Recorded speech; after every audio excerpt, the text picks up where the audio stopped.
सासू माँ दो तरह की होती है, पहली दामाद की सासू माँ और दूसरी बहू की सासू माँ। लेकिन जितनी इज्जत और प्यार एक दामाद को अपनी सासू माँ से मिलता है, उतना इज्जत और उतना प्यार कभी भी किसी बहू को अपनी सास से नहीं मिलता। क्योंकि दामाद को तो बेटा समझकर प्यार किया जाता है, लेकिन बहू को तो बहू ही समझकर प्यार किया जाता है। ज्यादातर बहुओं को बेटी की इज्जत कभी नहीं मिल पाती है। बात जितनी कड़वी है उतनी ही सत्य है। वीडियो अच्छा लगे तो। एक पति अपनी पत्नी को धोखा दे रहा था। उसने सोचा कि वह अपनी पत्नी को सब कुछ बता देगा। एक दिन हिम्मत कर पत्नी को बताता है वह उसे धोखा दे रहा है।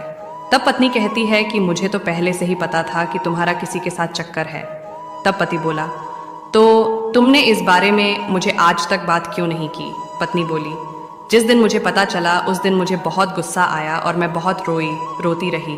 फिर बैठकर सोचा, मुझे तुम्हारे साथ रहना है या तुम्हें साथ रखना है? पति ने पूछा, रहना और रखने में क्या अंतर है? पत्नी बोली, जो अपने होते हैं उनके साथ रहा जाता है और जो पराए होते हैं उन्हें रखा जाता है। तो मैंने फैसला किया, मैं बच्चों की खातिर तुम्हें रखना चाहती हूँ। अगर मैं चली गई तो तुम दूसरी शादी कर लोगे, फिर मेरे बच्चों का क्या होगा? उनका भविष्य क्या होगा? अब मैं तुम्हारे साथ हूँ, बस नाम मात्र के लिए तुम्हारी पत्नी बनकर। बच्चे नहीं होते तो मैं तुम्हें रात के 12 बजे कुत्ते क्यों भौंकते हैं? आए जानते हैं। पर इसे जानने से पहले जो भी अपने माँ और पिताजी से प्यार करते हैं वो चैनल को सब्सक्राइब और वीडियो को लाइक जरूर करें। चलो जानते हैं रात को कुत्ते क्यों भौंकते हैं। कुत्तों के रात में भौंकने की वजह है अकेलापन। जब वे अकेले रहते हैं तो हल्के डरे हुए रहते हैं और रात में ऐसा होता है। ऐसे में कुत्ते लगातार भौंकते रहते हैं और कई बार कुत्ते रोते भी हैं।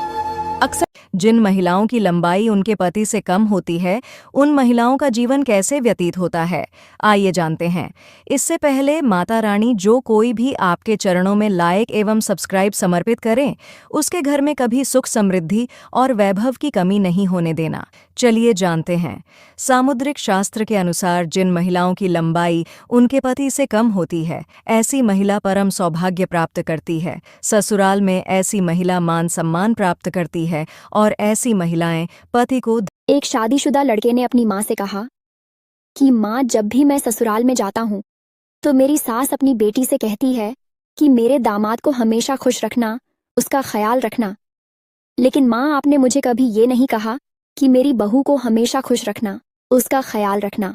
उल्टा आपने हमेशा मुझे मेरी बीबी के खिलाफ भड़काया है। ऐसा क्यों माँ? है तो दोनों माँ ही, लेकिन इतना फर्क क्यों? अब आप लोग बताइए कि एक सास अपने बहू के प्रति इतना भेदभाव क्यों रखती है। वीडियो अच्छा लगे तो लाइक जरूर करें। दारू पीने वालों में 4 खूबियां होती है जिसे आप नजरअंदाज नहीं कर सकते।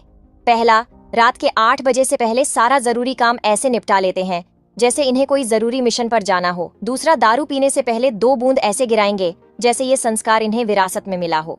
तीसरा, भले ही इनके पास खाने के पैसे ना हो, लेकिन दारू पीने के लिए पैसों का जुगाड़ कहीं ना कहीं से कर ही लेते हैं। और चौथा, रोज दारू पीने के बाद कसम खा के बोलेंगे कि कल से दारू नहीं पीऊंगा, और सुबह दारू उतरते ही सारी कस्में भूल जाते हैं। आपको हमारी बात अगर हिम्मत है तभी सुनना इन कड़वी बातों को। नंबर 1, पुत्र की परख विवाह के बाद होती है और पुत्री की परख जवानी में होती है। नंबर 2, पति की परख पत्नी की बीमारी में होती है और पत्नी की परख पति की गरीबी में होती है। नंबर 3, दोस्त की परख मुसीबत में होती है और भाई की परख लड़ाई में होती है। नंबर 4, बहन की परख जायदाद में होती है और औलाद की परख बुढ़ापे में होती है। आपको हमारी बातें कैसी लगी कमेंट बॉक्स